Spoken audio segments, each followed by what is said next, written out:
Sejam todos muito bem-vindos a mais um vídeo do canal baseado em fatos reais. Hoje conheceremos a história de uma mulher de negócios, uma mulher milionária, dos idos dos anos 1800. Mas antes de conhecermos essa história, eu peço a vocês, já antes de começar, que deixem o seu like nesse vídeo e muito like, porque me ajuda muito.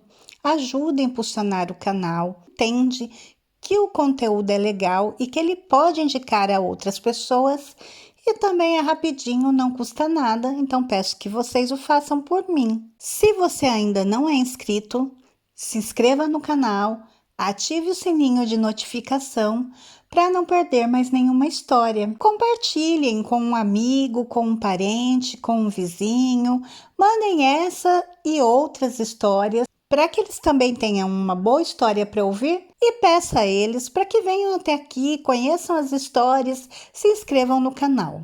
Sem mais demoras, vamos todos entrar na nossa máquina do tempo e viajar para o ano de 1850.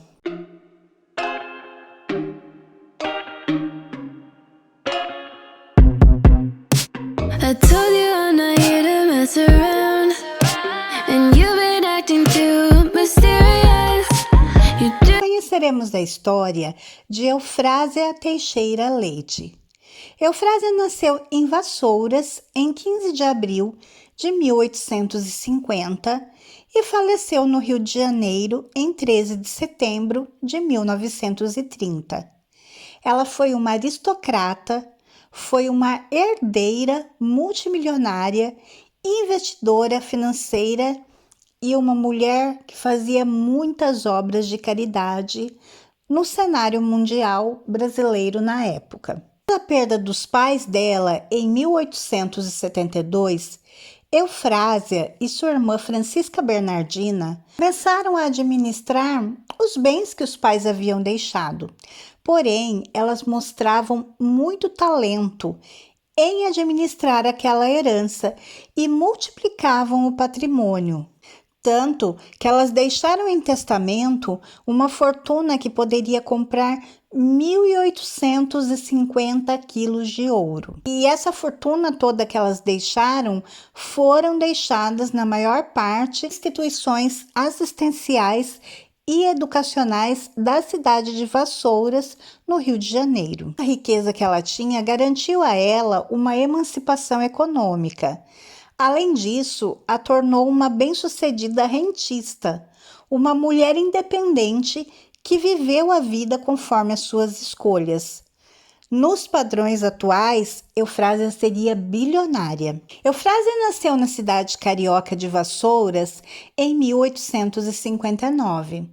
Ela era filha caçula do Dr. Joaquim José Teixeira Leite e Ana Esmérita Correia e Castro. A Ana Esméria, ela era neta do Barão de Itambé e neta do Barão de Campo Belo, sobrinha do Barão de Vassouras e sobrinha neta do Barão de Aioroca. Ela tinha uma única irmã, a Eufrásia, que era Bernardina Teixeira Leite, e um irmão que havia morrido na infância. A família do seu avô paterno já era muito rica quando eles se mudaram de Conceição da Barra, em Minas, para Vassouras. O seu pai e o seu tio, Barão de Vassouras, se estabeleceram como capitalistas e fundaram no Rio de Janeiro a empresa Casa Teixeira Leite e Sobrinhos, que emprestava dinheiro a juros e realizava intermediações financeiras aos prósperos fazendeiros de café. A família da mãe dela era composta somente por ricos plantadores de café. Para os padrões brasileiros da época, a Eufrásia ela recebeu uma educação aristocrática.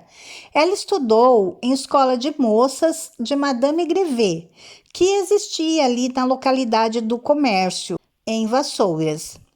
Além do ensino básico, ela aprendeu boas maneiras, aprendeu a falar francês e tocar piano. Com a morte dos pais dela, a mãe em 1871 e o pai em 1872, Eufrásia e sua irmã herdaram uma fortuna calculada em 767 contos, 937.876 réis.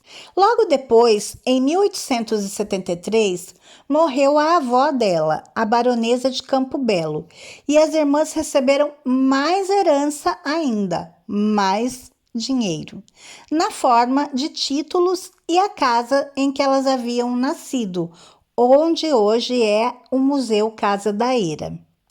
A propriedade foi administrada de forma a ser autossustentável na maior parte do tempo pela dificuldade do câmbio e envio de dinheiro. Vendia flores e frutas. Nas décadas de 1870 e 1880, a região de Vassouras já estava entrando em decadência devido ao esgotamento do solo e ao envelhecimento dos escravos. Mas os bens das irmãs não eram fazendas de café, porque elas possuíam apólices de títulos da dívida pública do Empréstimo Nacional de 1868, ações do Banco do Brasil, depósitos bancários, títulos de crédito de pessoas, uma casa no Rio de Janeiro e uma grande propriedade urbana em Vassouras, que é atualmente conhecida como a Casa da Eira ou Chácara da Eira, onde as irmãs haviam morado com os pais. Jovens e solteiras, as irmãs venderam ações, títulos e a Casa do Rio de Janeiro. Cobraram créditos, fecharam a casa da chácara, deixando 2 empregados incumbidos de sua conservação, e partiram em 1873 para residir em Paris. Mas essa não foi a primeira vez que Eufrásia e a sua irmã foram para a Europa. O jornal Correio Mercantil, de 7 de junho de 1857, informava que Joaquim José Teixeira Leite, sua esposa e suas 2 filhas partiram para a Europa em Gênova. E como Joaquim recentemente havia sido eleito deputado, os jornais informavam então sobre essa viagem, pois o seu suplente assumiria a legislatura. Em 30 de abril de 1857, o Correio Mercantil dizia: está em preparativo de viagem para a Europa, em consequência de moléstia de uma filha, o Dr. Joaquim José Teixeira Leite. Em 1859, estavam de volta ao Brasil. A estadia pode parecer que não foi muito longa, mas para 2 crianças, viver quase 2 anos no exterior causou um impacto muito grande nas meninas.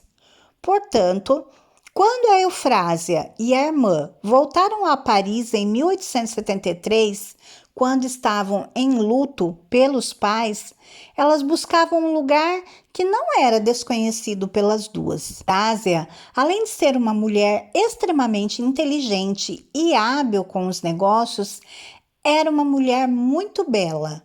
Muitos quadros e retratos mostram isso. Então nasce um romance que se torna muito famoso entre Eufrásia e o abolicionista Joaquim Nabuco.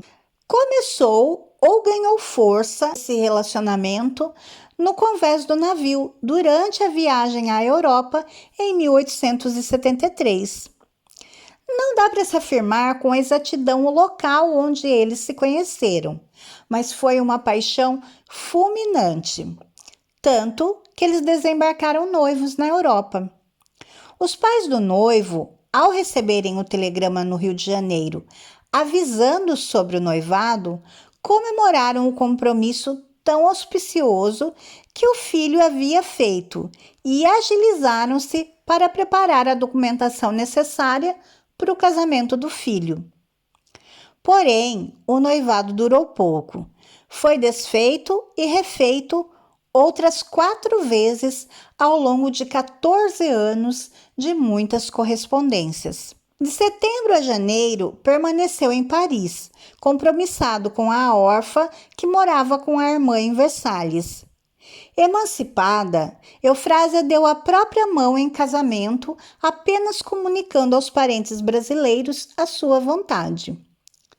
Por mais que não pudesse impedi-la, seu tio, o Barão de Vassouras, manifestou repúdio ao noivo. Razões não faltavam. O pai do rapaz era do Partido Liberal, enquanto os membros da família Teixeira Leite eram do Partido Conservador. O rapaz ainda ousava ser um abolicionista. As cartas que Eufrásia recebeu de Joaquim Nabuco foram colocadas dentro de seu caixão. O fato é que as cartas escritas por Joaquim Nabuco a Eufrásia se perderam, restando apenas uma, a carta do rompimento do romance, de 16 de abril de 1886, em que ele diz, entre outras coisas, o seguinte: eu, por meu lado, considero-me perfeitamente livre de qualquer compromisso meu consigo e pretendo governar-me guiando-me somente pelo coração. Eu sinto que tudo acabou entre nós e não vejo quem mais poderá ou quererá encher esse fim de vida que não parece valer a pena separar do passado. Adeus, sempre seu, amigo verdadeiro, Joaquim Nabuco. Embora essa tenha sido a carta de despedida do romance, eles ainda trocaram outras cartas em 1887, quando Eufrásia tentou emprestar-lhe dinheiro, já que Nabuco estava com dívidas, mas isso feriu o orgulho dele, e após uma conturbada troca de cartas, ele parou de responder a Eufrásia definitivamente. Já as cartas que Eufrásia enviava a Joaquim Nabuco, cartas e bilhetes, estão guardadas na Fundação Joaquim Nabuco, no Recife. Algumas dessas cartas sugerem que algo muito íntimo, para além dos padrões da época, teria ocorrido entre os dois.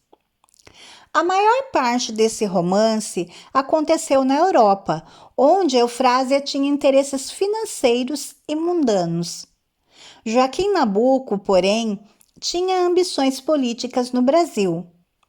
O romance durou de 1873 até 1887, quando Eufrásia remeteu a última carta para Joaquim Nabuco. 2 anos depois, ele se casa com Evelina Torres Soares Ribeiro.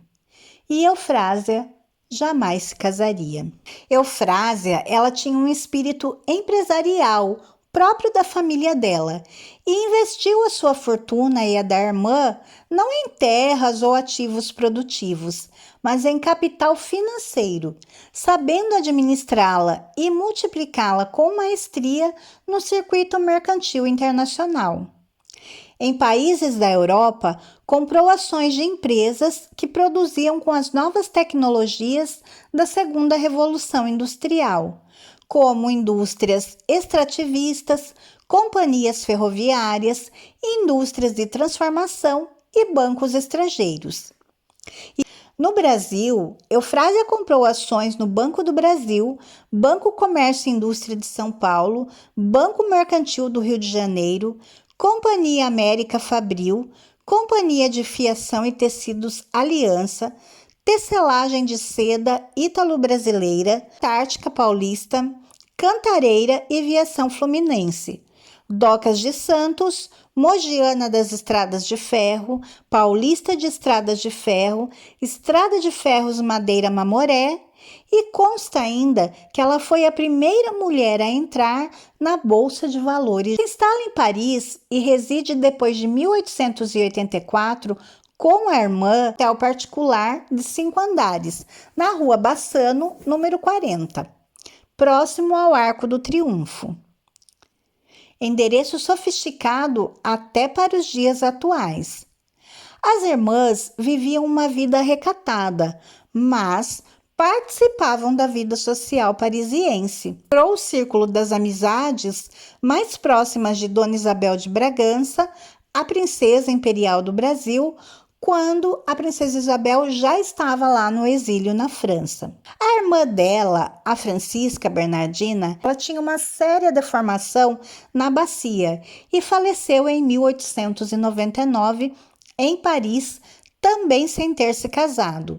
Então, Eufrásia, com isso, herda também a fortuna da irmã, a parte que caberia à irmã. Entre 1874 e 1928, ela viajou somente 2 vezes ao Brasil, mas viajou para muitos países. Viu a Primeira Guerra Mundial e lamentou os danos causados aos prédios. Ela retorna então definitivamente para o Brasil em 1928 e passa uma temporada na casa da Eira, em Vassouras. Mantinha-se quase como reclusa, tanto que até comprou em 1924 a chácara ao lado da chácara da Eira, isso para manter-se longe de vizinhos. Viveu seus últimos anos no Rio de Janeiro, em um apartamento em Copacabana, cercada de empregados fiéis, excêntrica e solitária. Tinha problemas renais que a impediram de viajar. Sem descendentes nem ascendentes, seu primeiro testamento legava toda a sua fortuna para o Instituto das Missionárias do Sagrado Coração de Jesus, instituição católica com sede em Roma, mas que geria diversos estabelecimentos de instrução no Brasil. Um segundo testamento, que foi feito às vésperas de sua morte, legou praticamente toda a sua fortuna para obras de caridade a serem realizadas por instituições da cidade de Vassouras. Eufrásia morreu em 13 de setembro de 1930, na cidade do Rio de Janeiro, aos 80 anos. Ela foi sepultada na capital fluminense e posteriormente em Vassouras, quando seu corpo foi exumado e enterrado no mausoléu do seu avô, o primeiro barão de També. Porém, não existe lá nenhuma lápide que indique a sepultura da Eufrásia. No dia da sua morte, um primo distante de Eufrásia, Antônio José Fernandes Júnior, praticamente furtou o original do seu testamento a fim de evitar que o documento fosse levado por outros parentes. Foram nomeados 4 inventariantes para o espólio de Eufrásia, porém, um deles morreu logo depois. O outro pediu para que se retirasse seu nome. Restaram apenas Antônio José Fernandes Júnior, que inventariou os bens do Brasil, e Raul Fernandes, que inventariou os bens do exterior.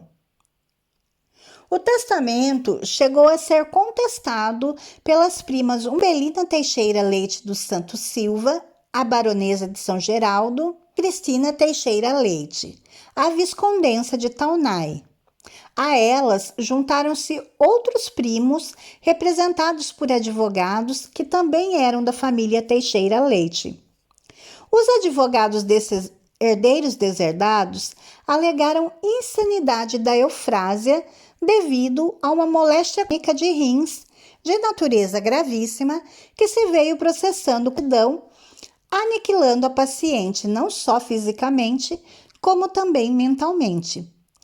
Entretanto, as cartas que Eufrásia escreveu pessoalmente nos meses que antecederam sua morte provam que ela se mantinha, aos 80 anos, completamente lúcida e ainda assim era capaz de gerir seus negócios. Em um confronto judicial que durou 6 anos, os herdeiros da família Leite foram derrotados pelos inventariantes. Em 1937, os herdeiros tentaram reabrir o processo da impugnação do testamento. Então, a população de Vassouras se revolta com aquilo, fecha o comércio, cerca o fórum durante as audiências e ameaçam os advogados. O juiz teve de chamar a polícia, mas o delegado disse que os policiais tinham saído da cidade. Os advogados fugiram pelos fundos do fórum e os incidentes pararam ali. Um decreto presidencial da ditadura de Getúlio Vargas determinou que em todos os casos somente podiam herdar os parentes até 2º grau, o que então teve que calar e acabou com essa briga dos herdeiros deserdados da Eufrásia. A fortuna que a Eufrásia herdou dos pais, dos avós, aumentou muito, porque ela soube fazer os investimentos, mesmo com a depressão em 1929 e com perdas que aconteceram depois por revoluções. A fortuna de Eufrásia era muito grande. Ela soube investir e aumentar muito. Era tão grande que no atestado de óbito dela, na parte da profissão, está profissão de milionária. Ela possuía ações de 297 empresas de 10 países diferentes, além de títulos de dívidas de governos. Os menores eram a casa em Paris. A casa dela em Paris, na época, valia 2 milhões de francos. Hoje, valeria mais de 10 milhões de euros. Ela tinha um loteamento de 49 terrenos na Pompeu Loureiro, Copacabana. Os principais herdeiros da Eufrásia foram a Santa Casa de Misericórdia de Vassouras, o Instituto das Missionárias do Sagrado Coração e o Colégio Salesiano de Santa Rosa, de Niterói. Os colégios deveriam fundar 2 colégios para meninas e meninos pobres, cada um mantendo 50 órfãs e órfãos. As cartas que a Eufrásia costumava enviar para os seus empregados mostram que era uma mulher muito autoritária, detalhista nos seus pedidos, mas ela pagava a todos muito bem. Todos os seus empregados receberam boas doações em vida ou legados no seu testamento. Para um ex-escravo, por exemplo, ela doou em vida uma casa no Rio de Janeiro. A filha desse escravo, Cecília Bonfim, que também foi sua empregada, afilhada e herdeira, repetiu o gesto então da sua benfeitora e doou os bens que ela havia recebido e depois acumulado em vida para os pobres em Vassouras. De hoje, a história de Eufrásia, uma mulher assim totalmente diferente, né? Foi uma mulher milionária com um bom dinheiro que soube multiplicar muito aquilo que ela recebeu, que não tinha medo de ir lá, de fazer investimentos, de dar a cara a tapa. Viveu um amor, fortuna tão grande, noiva por tanto tempo, que depois termina esse noivado, ao que tudo indica, um namoro que já não era tão comum, época que já extrapolava um pouco aqueles costumes, mas uma história muito legal. Espero que vocês tenham gostado de conhecer a Eufrásia. Se vocês gostaram, por favor, deixem um like no vídeo para me ajudar, se inscrevam no canal e voltem aqui para as próximas histórias. Fiquem todos na paz, um super beijo e até a próxima!